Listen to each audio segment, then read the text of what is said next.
I am unattached to making you feel comfortable or have a good time today.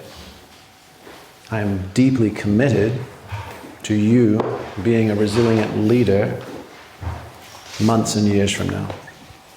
And if getting a little bit of an inoculation now creates antibodies in your system, creates resilience in our systems, then that's serving its purpose. And hopefully we can absolutely have a great time today as well.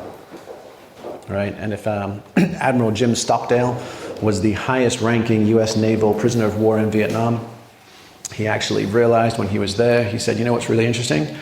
He said, the optimists didn't make it. The pessimists didn't either. The pessimists just folded, right? But the optimists did too, because they said, you know, we'll be home by Christmas.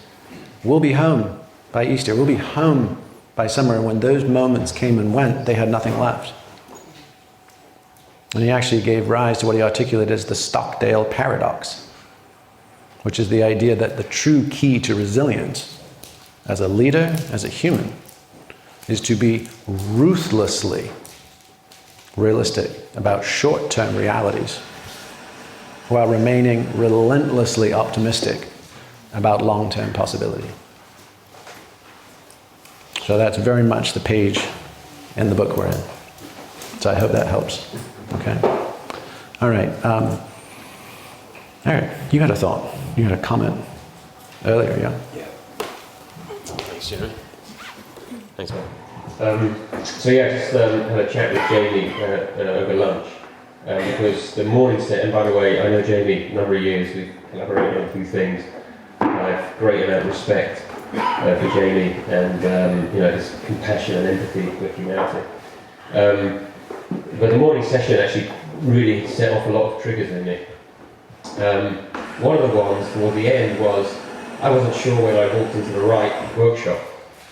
Because, you know, the title for me in the beginning of the workshop could have been How to Build a Cult. You know, the psychological profile of a cult is charismatic leader, an apocalyptic fear of an event that's going to happen in the future, shared grief and commitment about overcoming that together, and then building, you know, a community to overcome that. But what concerns me a little bit is the motivation of fear for action. And, you know, personally, I feel the motivation of hope and connection is far greater driver for mobilizing humanity than fear. And there were just a few comments that Jamie and I spoke about, and Jamie asked me to share with the group. So, thanks, Jamie.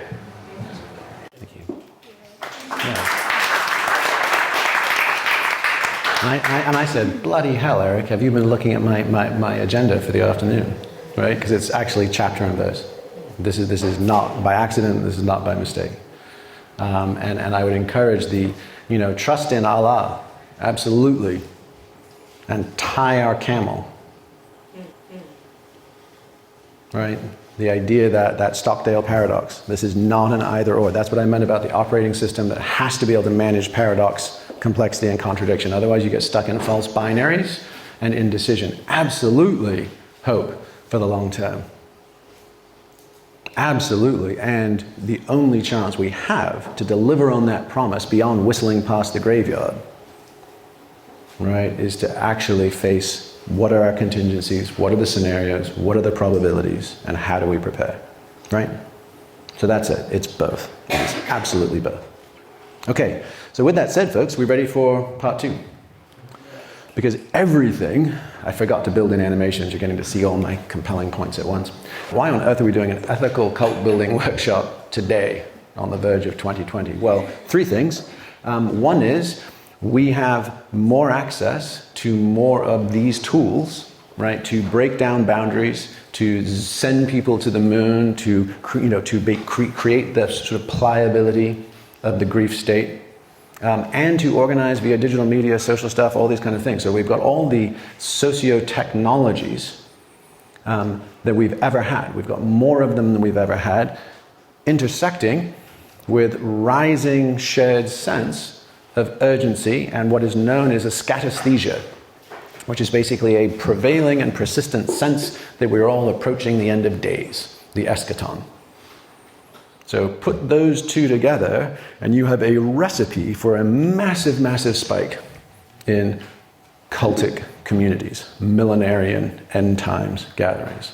And the final one, and this is one I didn't have a bead on, to the extent of how significant it seems like it's becoming in the writing of Stealing Fire, but it's digital narcissism and the echo chamber that is happening, that even as we have these transformative technologies, people are getting partially stripped of egoic drivers, game theory dynamics, right? Ways to try and play the game to win at the expense of others. And what's happening is the egos are going away, and then they're coming roaring back like a bug where you stop taking your antibiotics halfway through. And so what we're seeing, and this is pure hypothesis, I thought of this 3 days ago, but I wonder if the misuse of these high-octane psychotechnologies, psychedelics would being 101, but smart tech, meditation, all these things, through the echo chamber and amplification of digital narcissism, and not just digital narcissism, but self as brand, and the money, basically the monetization of transformation. So basically wisdom has been captured by the spiritual marketplace. And that unholy trinity is potentially taking regularly egoic people, I mean, we all start that way, right? Regularly egoic people and warping and mutating them into cluster B personality disorders of psychopaths, sociopaths, and narcissists. And we had that, and the research bears that out. We've seen a massive uptick in narcissism in the last decade. So you're like, okay, so that's the why now. At a minimum, the intersection of those three trends. So let's get into this. We're going to pan back. And this is just, if you don't know my thought process, I'll make it explicit. I notice something that's happening in the world that puzzles me or interests me. I then look around, I go way back through history and look at all the precedents. Where have things like this shown up before? I see if there's a set of dots to connect, and then that lets us extrapolate and also go past the present moment into future trends. And then I look for neuroscience research evidence in the academic domains that support or unpack these things in contemporary terms and concepts. So that's basically just where this shit comes from. So let's wind this back. So cults. First of all, I think it's important to reclaim the original terminology and classifications. Cultus in Latin just means to worship. That's it. And we've had at least 3 eras, or more to the point, we've had 2 eras of cults. The first are traditional cults. So if you are a scholar of religion, anthropology, you would understand that in fact any gathering of people that had access to the mystery or the numinous or source or whatever they called it in community was a cult. The Eleusinian mysteries of ancient Greece were a cult. There was the cult of Kali in India, the cult of Dionysus in Greece. Christianity was a cult before Emperor Constantine saw the cross on the battlefield and turned it into a state-sanctioned religion. And the qualities of those cults was submission of the self to the hierarchy and to the lineage. Okay? Then, in the 60s and 70s, we got what everybody's normally thinking of when they say the word. We got culty cults, right? We got Drinking the Kool-Aid Jim Jones. We got Helter Skelter Charles Manson.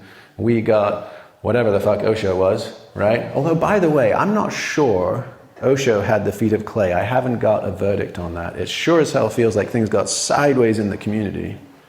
But nonetheless, everybody's seeing Wild Wild Country.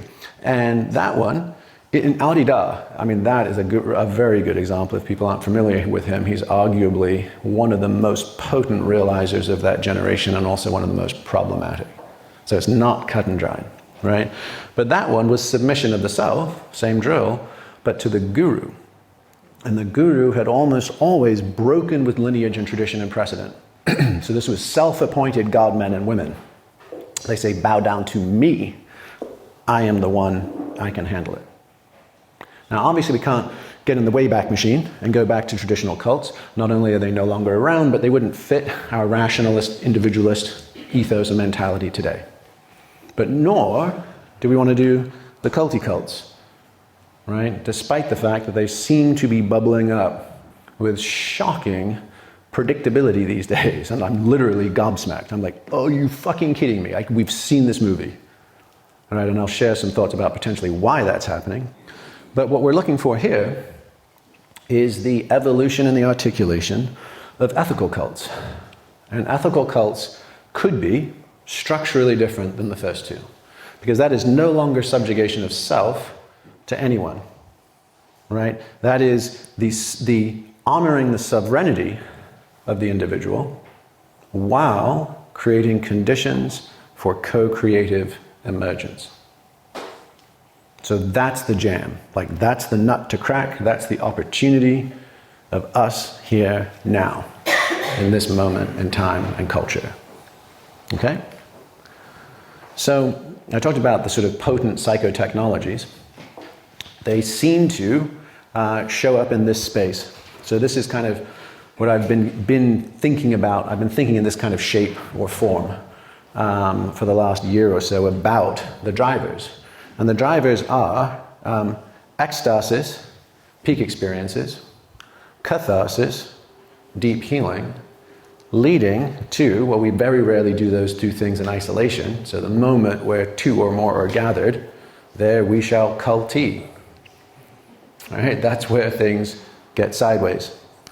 Now, there's an important distinction, because there's communitas, right, which is the sense of, maybe even what we glimpsed a little bit as Tom was leading us on that final round of the music, right? Where I'd given up, like, can I sing? Or am I remembering my part? And we had a couple of bits where we were doing it out loud, and then he came back and started fucking banging on the djembe, and we're like, oh yeah, it's on. Like, that little hit, right, is just the beginning of the road to that place. And it's beautiful, and it's powerful, and it's incredibly rewarding.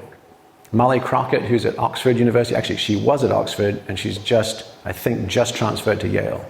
She did some work at Davos with the World Economic Forum. She's been studying community emergence these days, including Trump rallies, including pro-social and anti-social gatherings. And the neurochemical cascade, when we get together and do these things, is pronounced and profound. And it is arguably how we get together to do the hard things we must. Right, the Mormon community in the 19th century in Utah, right, were able to, in their temple, bring people into communitas via chanting, via repetition, via song, via all these things, and then get thousands and thousands of people to build crazy-ass irrigation projects across a bone-dry desert. Right, hard problems are solved and powered by communitas. But the key thing to think about, we're talking about sovereignty, right? Pre-conventional, let's just say the conventional realm, is the realm of the rational individual.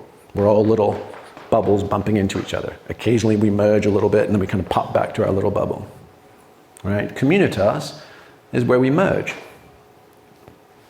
But there's pre-conventional communitas, the destructive cult, where I lose my sense of self.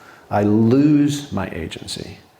And then there's post-conventional communitas, where I maintain and actually increase my sovereignty, right? While we are still doing something more than we were able to as atoms, as parts.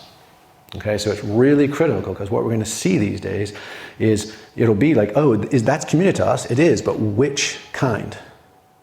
And you absolutely have to lay the lens of, is this a pre or post-conventional expression?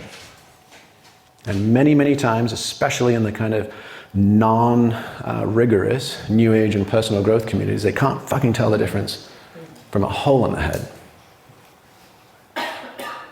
And it's really critical that we do. Because here's the deal. The only difference between MK Ultra and CIA black box brainwashing projects and a postmodern alchemy, the techniques are identical. You can reformat personality, you can reformat selfhood. It's absolutely, eminently doable. The question is it in service of valorizing and standing up the human, or is it in taking away their selfhood and their choice? And this is just another one, which is to think now. Open source access to all the most potent psychotechnologies we've ever had our mitts on, and no big boss man, no priests, no lamas to tell us what to do with it. Just fucking one click on the dark web. They're on my doorstep the next day. Yeehaw, let's do this. And those techniques that get us access to the highest heights are indistinguishable from straight up addiction. And so we will see addictive and compulsive behaviors because we have hacked the source code to intrinsic motivation. And they show up in three categories. So the first is physiological, and most of us are familiar with that. That is the classic of heroin, of cocaine, of many barbiturates and other situations, which is increasing dosages yielding decreasing results with physical withdrawal when you attempt to cease consumption, right?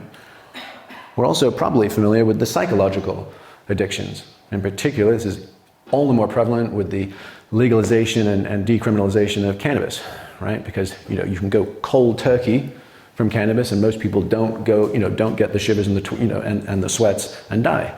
But on the other hand, they become irritable, and insomnia, anxiety, all of these kinds of things. But there is a third, which is important for us to pay attention to these days, which is the notion of ontological addiction, which means the information that I am getting, the experiences that we're having, whether that's collectively or individually, are so compelling and so profound that I keep going back to the wishing well. And that is what John Lilly nearly lost his mind and life in his float tank and ketamine studies. He was mapping, the matrix. The levels of non-ordinary realities that he was in, and feeling that it was incredibly important on behalf of humanity. That it was a Manichaean battle between solid-state machine intelligence and the Earth Coincidence Control Office. He had an entire world in those realms. And John Lilly. I wrote about him in Stealing Fire. He's kind of almost the modern-day Promethean story, but a University of Pennsylvania neuroscientist. And I would argue that it was his commitment to rigor and the scientific process that saved his ass. That was his thread outside of the Minotaur's labyrinth. That's how he got home, right? But it's important to remember, there be dragons, and to pay attention to these things, because these things are not just, whoops, that person didn't have enough moral fiber, or ooh, they overcooked. These are also the tools, right, of gathering and mobilizing people. So this is just to say, consciousness is programmable. None of this is mysterious remotely at this point. Take your pick, do the research, understand any tool, technology, practice that gets you in this neck of the woods, and you will enter profoundly pleasurable, mysterious, high impact, significant domains. Consciousness is programmable. So the question is, what do we do with it? All right. Here's a thought. We've been playing with some of these today. Mildly, we've been playing with respiration, embodiment, and music. We haven't been playing with sexuality or substances, but they're obviously some of the strongest interventions available, right? But we have been playing with intersubjectivity, vulnerability, to Eric's point, right? State of the world, various other things. And the important thing to realize is that any one of these can get you there. Combine them, and you can get higher amplitude into information and inspiration and deeper healing than if you just use one at a time. So anything you have an issue with, just don't do it. You just need to do the other things more intensely for longer time periods. Does that make sense? So this is the notion of stacking, right? In combinatory efforts, you will get higher into what we could just provisionally call the information layer. So back in the 60s, they were all about, lob a stick of dynamite, 500 mics of Sandoz finest.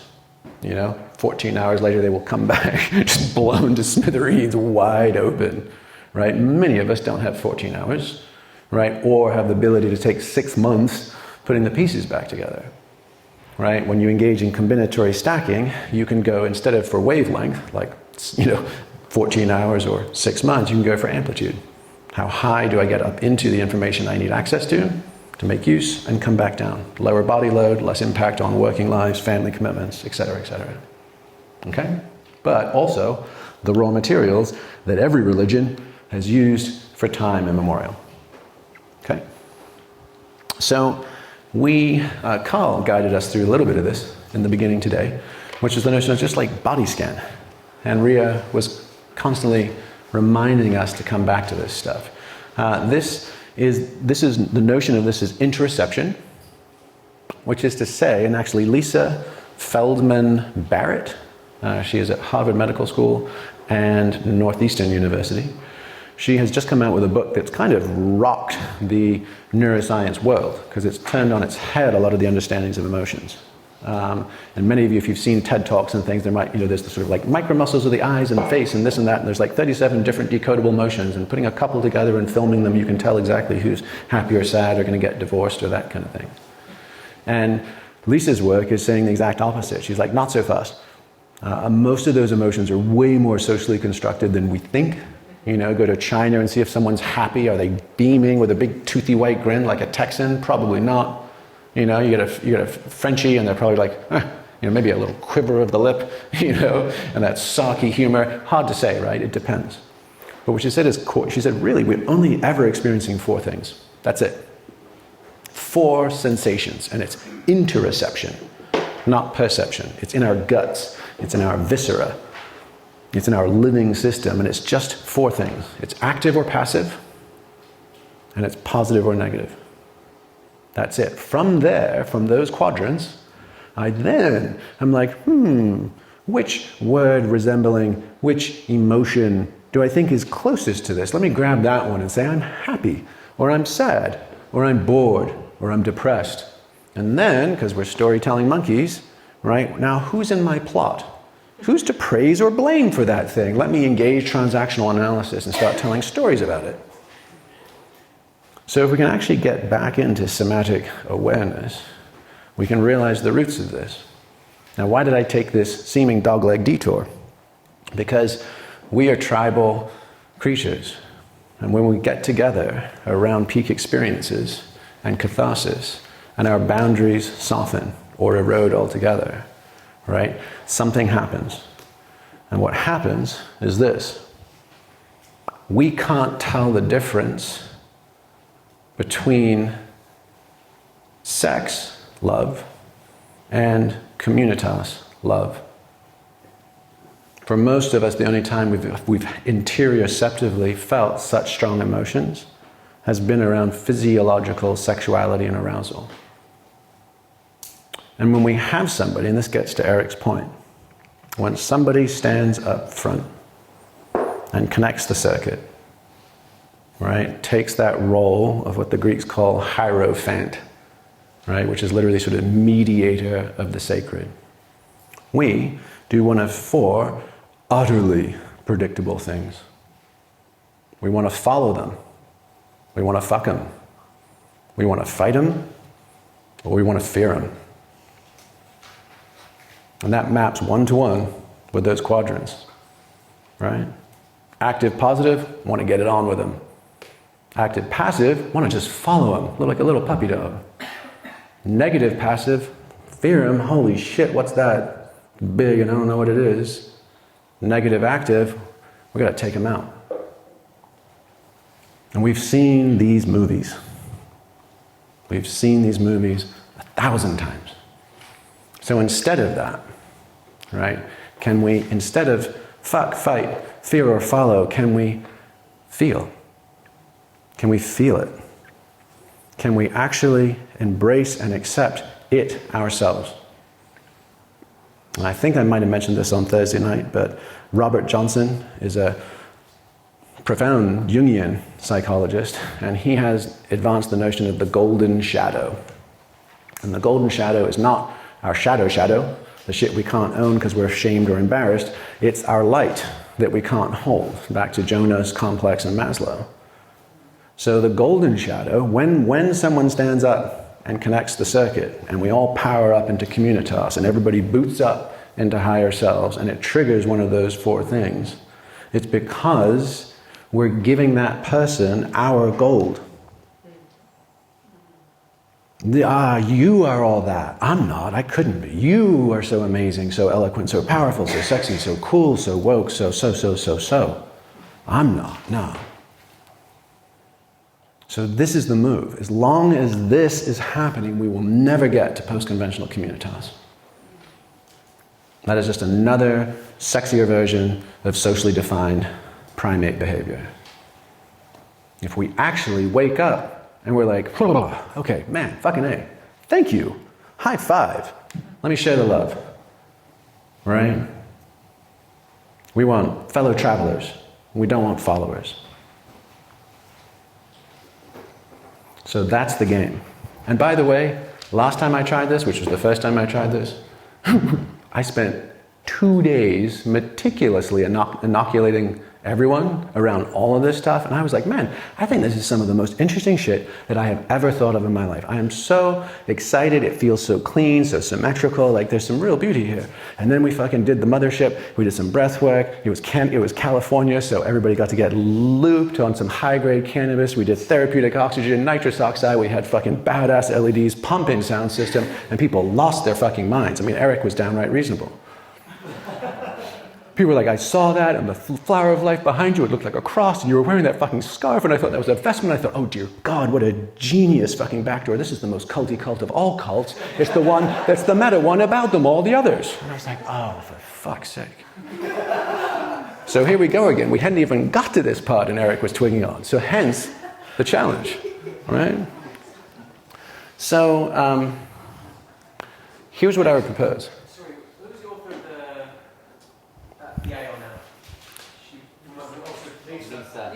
Yes, Lisa Feldman Barrett.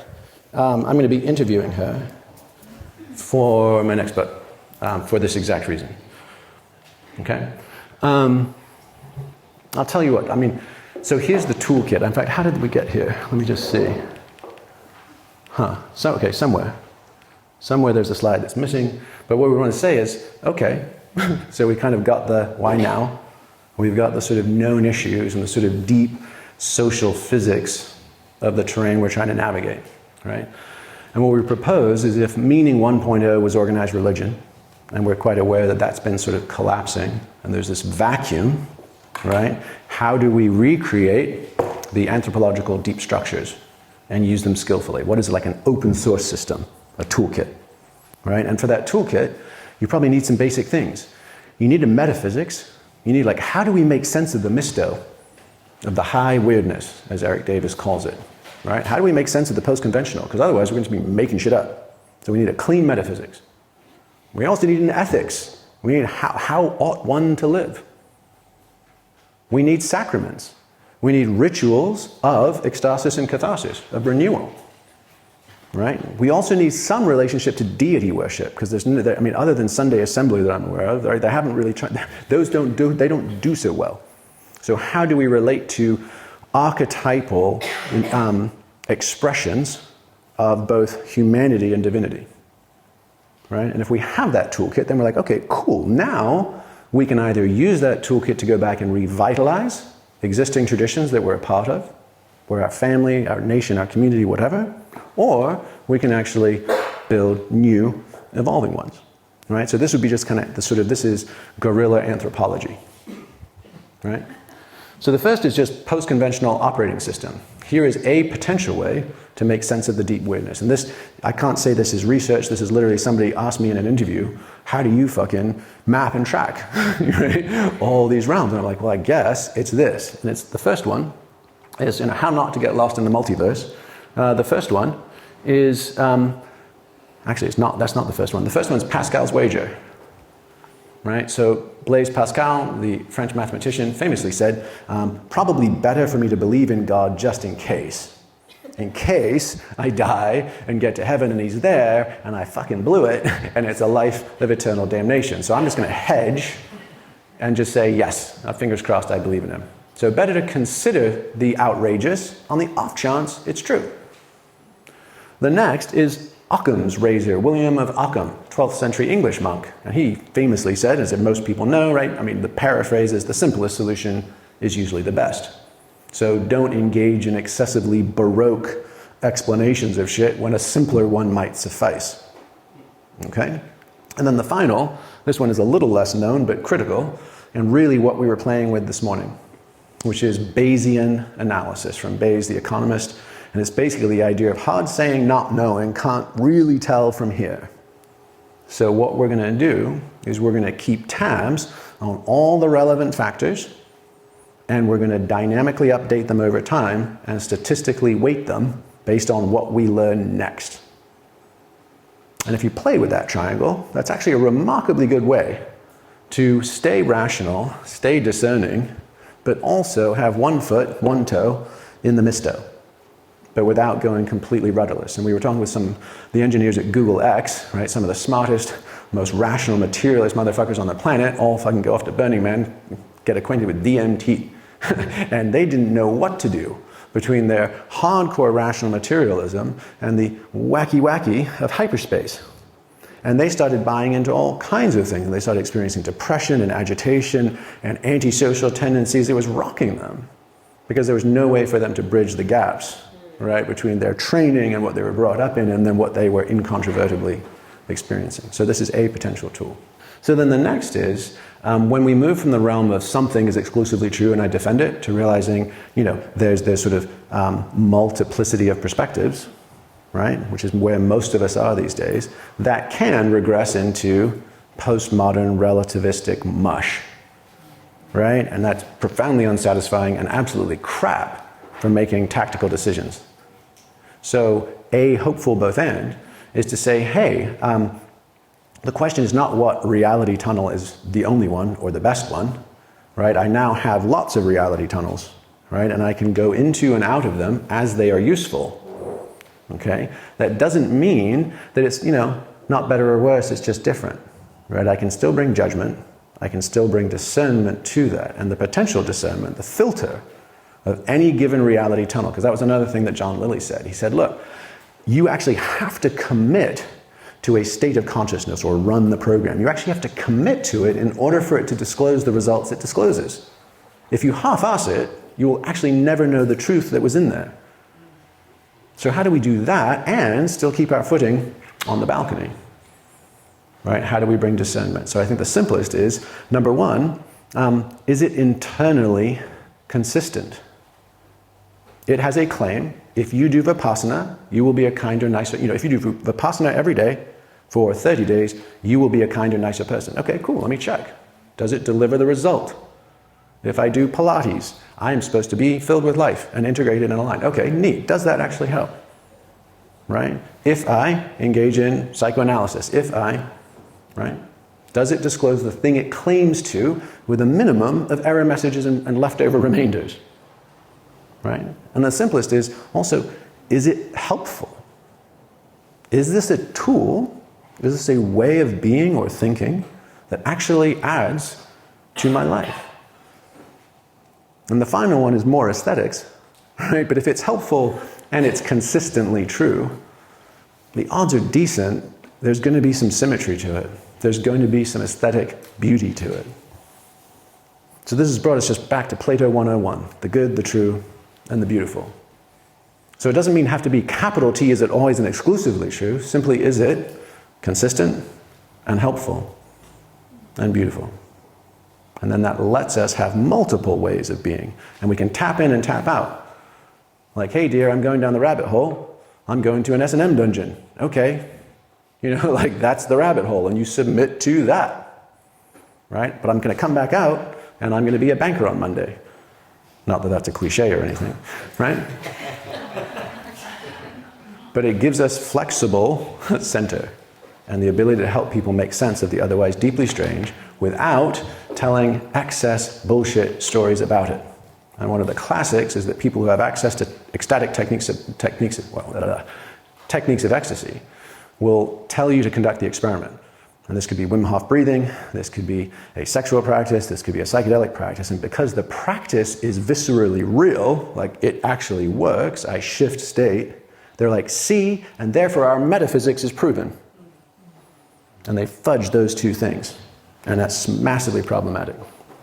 So the next thing, so if that's our metaphysics, this would be our ethics. How ought we live? Now the challenge, we are in this day and age, post-conventional, hyper-rational, hyper-individualists with our mitts on antinomian technologies. Antinomian technologies like psychedelics are basically saying, you're not the boss of me, right? I don't submit to hierarchy. No one's going to tell me what to do about that. So we're fucked as far as like code-based morality. And actually, we've probably outgrown it, right, developmentally. But ethics are different than morals. Ethics are not, it's the act, thou shalt not. Ethics are, it's your relationship to the act that matters. It's not the act itself, right? You could smother your mother with a pillow, and it could be matricide, or it could be the most heartbreakingly compassionate act of euthanasia done with her full consent. Right? It is not the act, it's the relationship to the act. Now, no civilization is scaled on ethics compared to morals, right? Because you've got to go with the lowest common denominator and make it incontrovertible for the rabble. But we're not at that point anymore. So, in deference to the 10 Commandments, here are 10 suggestions, right? Guidelines, not mandates. The first is do the obvious. I'm not gonna slow down on these massively. We can send you guys the deck, and you're welcome to look these over. But in the realm of biohacking excesses, right, and consumer materialism and what nutraceuticals and stacks and smart tech and workouts and intermittent fasting and ketosis and paleo and CrossFit and you fuck it all, right? It's just do the fucking obvious, right? Sleep deeply, move often, get outside, eat good food, mostly plants, right? Make love, be grateful, right? Sing, dance, bathe. Do the obvious, right? Humans have been up to this for quite some time, right? No need. Like, just take all of biohacking and personal optimization off the table. Done. Next. Don't do stupid shit. Truly, we have access to all the keys to the kingdom. Don't be Mickey and the Sorcerer's Apprentice, right? Don't end up in a cult, don't end up in a body bag, or a jail cell, or rehab, right? Or a loony bin. If you do, you fuck it all up for the rest of us. Right? So own recognizance. Number 3, let the mystery stay the mystery. That's just another way of stating Occam's razor. Don't presume to map the infinite. There's far too little room for awe in our lives. Let's bow down to that which is imminently greater than us. And if you've ever, by the way, checked, if you've ever checked the accounts of the deepest mystics, spoiler alert, none of them match up. So you're like, okay, this is mediated by humans in the prison house of language. Done. Let the mystery stay the mystery. Right? Kesey, one of the earliest, most ballsy psychonauts, always said that. He said, the answer is never the answer. When you think you've found it, you stop seeking. Right? Plant a garden where mysteries and strange plants bloom. Right? 80-20 woke to broke. We've talked about that before. Is just give up chasing the long tail of your perfection. Wake up enough to mend where we're broken and we're not pathologically reenacting our traumas. And when we've got a clean bead on that which we have to do, and go fucking do it. Right? The 20% is the human condition. It is irreducible, and efforts to remove it intensifies it.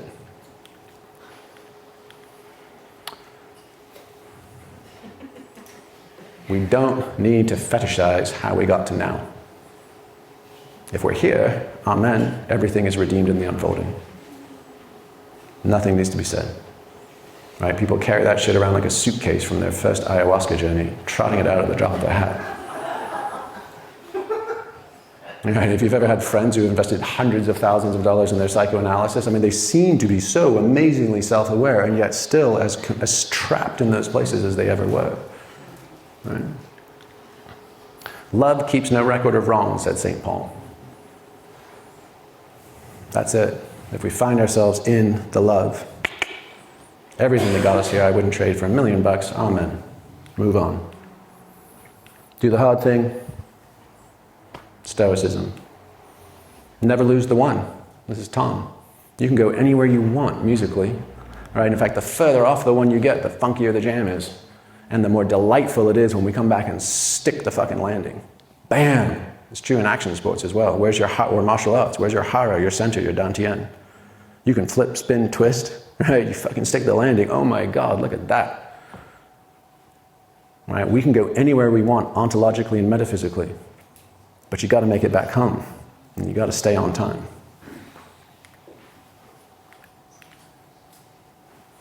No matter what we think it is, no matter how scintillating the dopamine overload of, oh my God, I have finally found the answer, you didn't. It's not that either. Right? Any partial truth masquerading as total truth or absolute truth becomes wrong by its overstepping its claim. Practice resurrection. We engaged in a little bit of death practice this morning, right? We were talking about what are we grieving? What are we allowing to die? We also got back up again. This is the final line from that same Wendell Berry poem, right? The Mad Farmer's Manifesto. Be joyful, though we have considered all the facts. And the final line is practice resurrection. You're like, oh my God. You know, Tibetans spend 30, 40, 50 years practicing for one crack at dying awake. And if they do, they step out of the bardos and release goodwill for all sentient beings. What if we just keep practicing every day? All right, can we die to our pleasure, to our pain, to our preferences, to our stories, to our desires, to our grievances, to our yearnings? Can we die to it all and see who's him? And the last one, Aldous Huxley, on his deathbed with his good wife Laura, on 250 mics of Sandoz LSD. One of the wisest philosophers of the 20th century, and that was what he had to say at the end of it all. If we forget that part, what was the point of the rest? So, this is an early effort. These are some thoughts. But this gives us an idea of a version. Right? If these land for you, if these feel resonant in your life and communities and ever, please feel free to carry them forward. If you have different ones or better ones that are ethics, right? You can see there's a meta nature to these. These are provisional and these are guidelines. Right? They are not prescriptive. They are suggestive. Right? But this is the kind of idea of how we can start building the toolkits. Where are we? Okay, I might even be able to do this. This is crazy. Okay, this is an example of that. Did I just turn this off? No, here we go. And are you guys doing okay? Are we attentive and this is functional? Okay. I felt a little bad that I might have gone long this morning. I had zippo idea of passage of time this morning.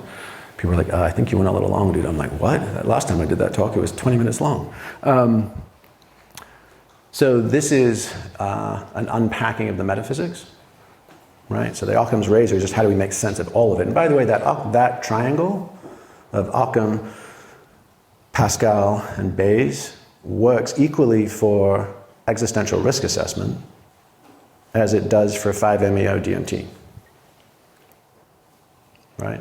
Better to consider the possibilities of existential risk, right? Better to keep simple, clean assumptions, and better to dynamically update and weight the probabilities in an uncertain matrix, right? So it's a multi-use tool. This one is specific to the misto, okay? So the first thing is arguably communitas, post-conventional communitas, ethical culture, all of these things is this migration. Some of you may be familiar with the terms of game A to game B, 1,000 different names. All right, but arguably, we are making the move from playing the finite game, win-lose, rivalrous game theory, right, kind of dynamics, to anti-rivalrous, win-win, right, mutuality, lifting up humanity. So this is the notion of how do we play the infinite game, okay? So the first thing, the game itself has an infinite number of levels in an infinite number of dimensions, which means there is no point trying to track them all down. That's back to it's not that either. The purpose of the game is to remember that you're playing it. on as many levels as you can remember that you are playing it as possible. The more levels of the game you remember that you are playing, the more fun and consequential the game becomes. Higher levels of the game bleed or punch or warp through into 3D. When you collapse the multiverse into 3D, you get Shakespeare's Midsummer Night's Dream. It shows up as coincidence, synchronicity, farce. Many New Agers get bent at this level of apparent cities. Oh, I know the secret. I'm shaping things. No, you're fucking not. You just poked your dumbass head up through the stratosphere and you brought some squiggly shit back with you. This is a known issue and not to be taken seriously, but as evidence that the game is afoot. 3D is the access point to all the other levels. These meat suits, the glucose, the prefrontal cortex, the spinal column is what we use to navigate. So don't die in 3D.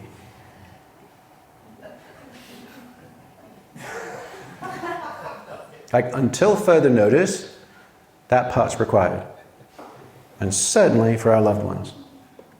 All right? And by the way, if anybody was concerned that we were teeing things up to basically have an ecstatic millenarian death cult this morning, no, that's a legit inquiry, right? It's actually, you're like, oh my God, there's nobility, there's heroism, there's immortality, let's just fucking do this. Let's just go to the full Heaven's Gate. Let's get some fresh Nikes and send it. Right? The first round of psychedelic therapists actually would have a specific pinky swear promise with any of their patients, which was, you promise to come back. Sasha Shulgin and Ann Shulgin's mandates was like, you promise to come back. Like, I don't care what you get into out there, right? You're coming back to this body, you're coming back to this room. I don't care how irrelevant, it may seem wherever you are then. You promise to come back. And that would be what I would propose as the antidote to the millenarian death cult ethos, right? Is that we say, these bodies, this lifetime, this planet, all of us or none of us. And that's a solemn vow, right? I will not go down with this ship. Or, I'm sorry, I will go down with this ship. I won't raise my hand in surrender, right? And the final couple, this is it. Once you remember you are playing the infinite game, once you have figured it out, the next level of objective is to help turn as many non-player characters into players as you can. And help turn as many players into architects as is possible. And from there, stay awake, build stuff.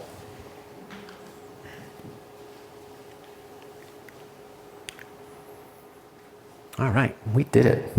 Unbelievable. So unusual. All right. Thank you, guys. So how does that land? Is that all right? These were just a few of the tools, right? By the way, when Nietzsche said God is dead, he wasn't tap dancing on the grave of divinity. The rest of that story, and thus spake Zarathustra, right, was, hey, God is dead. Scientific materialism has killed our worship of the divine, but be fucking careful when you act your deities. Because your morals and your ethics, doing the right thing by each other, that shit is fragile. And you rip off the watching sky god, and there is no telling what you monkeys will get up to. So these are just examples of open source provisional, and I hope if you can kind of see through this, none of this was prescriptive. All of this is just nudges and winks, right? There's an element of play, but also precision, open to interpretation, take it or leave it, but here is a way through. Okay? So with that, now we're to the heart of the matter, which is, let's learn about this in the opposite.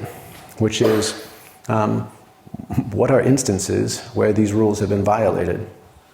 None of this stuff came through without a counterfactual, right? There wasn't a single one of those points on any of those things that didn't arise from seeing its exact opposite happening in the real world.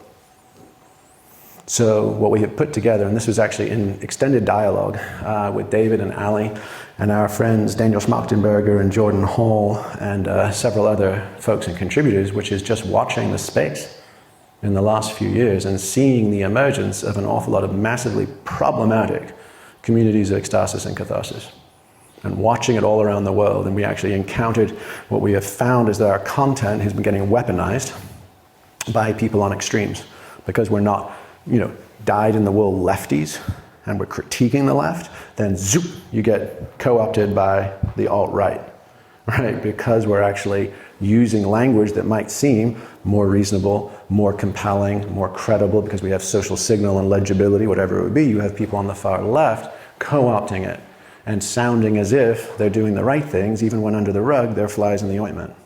So this really got a lot of us thinking, what can we do to increase the awareness and our shared discernment of how do we manage these very powerful drivers and do it skillfully with and for each other.